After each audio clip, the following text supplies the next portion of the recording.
Well, the internet has made me a bad welder. And here's why. So I bought this miller, I'm going to say 5 years ago. So everyone always asks, it's a Miller Multimatic 215. So it does MIG, stick, TIG for steel. It doesn't do aluminum TIG. Which, when I bought it, I think this thing was a couple of grand or 2,500 bucks or something like that. And you got the tank and regulator and all those things.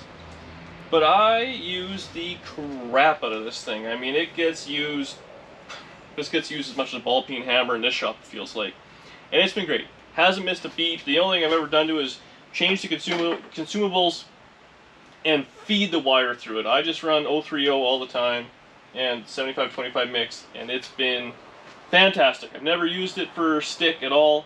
I got into TIG when I first got it just to play around with it a little bit, and it worked. It did its thing. It looked good. I actually got pretty good at it, and then you realize it's slow as hell. So I'm no great welder. I'm definitely a better grinder than I am a welder, but you know what? Nothing's fallen off yet, and I'm happy with it. Here's the conundrum we ran into. I needed a radiator for the Challenger, which you guys all know was overheating. So I bought a universal aluminum radiator because, have you ever priced out a big block Dodge radiator? They're not cheap.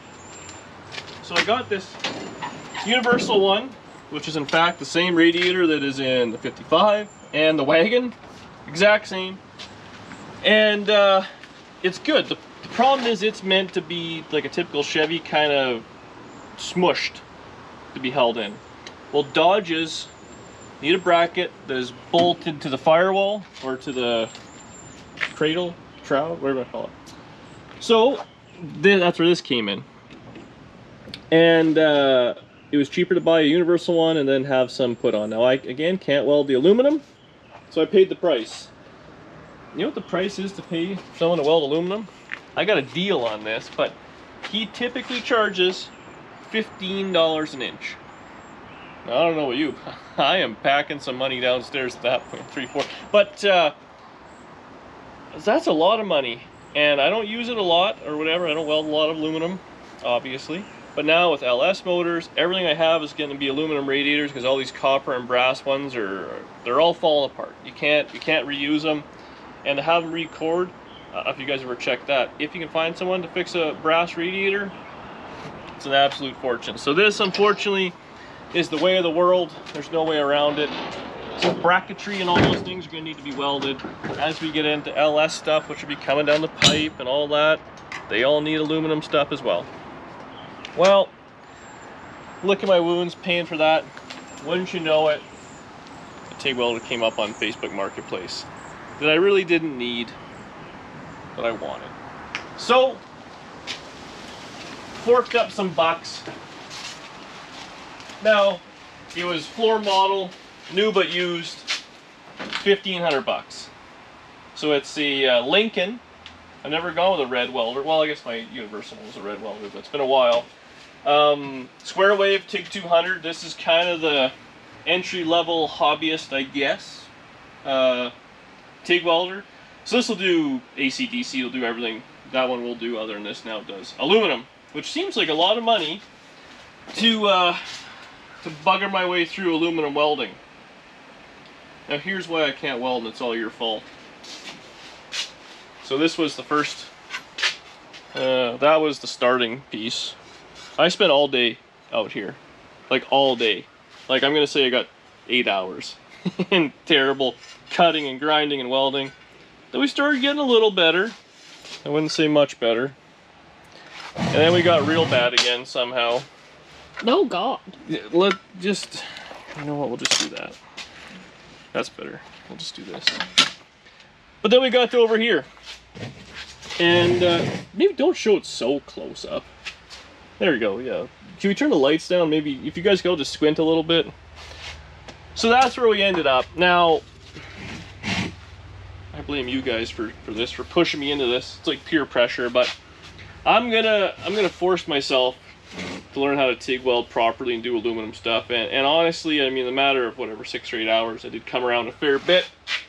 I learned a lot. I think I might try and take on some odd jobs for friends if there's something I can weld together to learn. as long as they don't have a whole lot of standards. Maybe Danielle could break something aluminum in the house. I don't know what that would be. Do we have any aluminum? But I'll be welding tin cans together for you know what. So I don't know. I think it's the next level here. I'm excited to learn, but that's actually where I need your guys' help now. If you guys have any advice or whatever, I've been on like weld.com or whatever it is, and tips and tricks on Instagram and YouTube, and watching the crap out of those and figure out how to set it and all these different things and all the different tungstens and amps and pulses and like something else. And man, does aluminum get hot. Like, you will burn the crap out of yourself. So there you go. It's kind of a new shop toy. I don't know. I mean, at the end of the day, you guys watching the 5-second ads basically paid for it. So I really appreciate the hell out of you for doing those things. And I don't really know what else I can kind of do on this thing. I'm open to any sort of advice you have or whatever. And if you guys have used this machine, let me know. Because I don't know what. The damn miller's still going to be, well, I feel like I'm going to miss it. I want to get back to welding steel already. It's been one day with the aluminum. And old Blue here, I think she's a little jealous. You know what I mean? But, yeah. So that's what I mean. Everyone always asks what kind of welder I have. So that's that one. I have no idea if that one's any good. I really hope it is. A little practice on it. I mean, what else is there to do? But I think it's just kind of a short update video, just to kind of show you what we got going on and all that.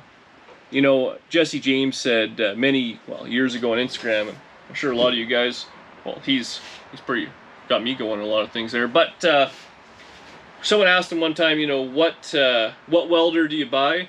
The best one you can afford. And at the time, this was the absolute best one I could afford. And now that, I mean, two welders. Who'd have thought the day would come for that? We're a multi-welder, multi-process. Dual welding. Dual welding. I could do it both at once. Miller did have the Multimatic. I think it's the 220. It's called, which does everything this machine does, and it will do aluminum. So it's AC/DC multi-process, but it is mucho dollars. It's like $4,500 Canadian. Then you'd have to be dual tanks and all that stuff and whatnot. So the way it stands now, I said probably $2,500 on that, $1,500 on that, which I think was a killer deal. I went and got, it came with a tank, but the tank was empty, and the list price on a brand new one was $2,500, $300 for a tank, $100 some bucks for a cart.